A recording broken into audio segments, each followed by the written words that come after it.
minha turma, Germe, né? A Luciana e a turma 102, nós vamos apresentar sobre o simbolismo, dentro do simbolismo, um dos poetas mais representativos é o Cruz de Souza, e nós vamos apresentar hoje uma poesia dele, os últimos sonetos, junto com o Cruz de Souza e a Princesa Isabel.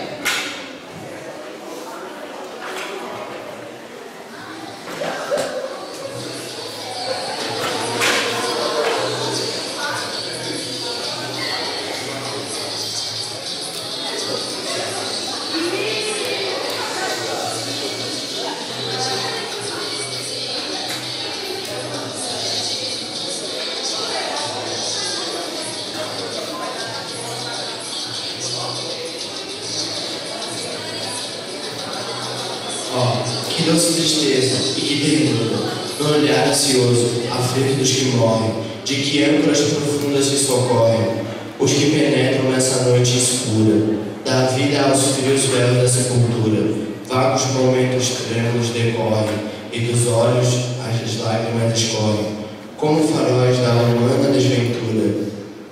Descem então aos povos congelados, os que na terra vagam suspirando, como os velhos corações cantalizados, tudo negro e sinistro vai rolando, barato, abaixo, aos secos suados, do vendaval da morte, ondeando, uivando.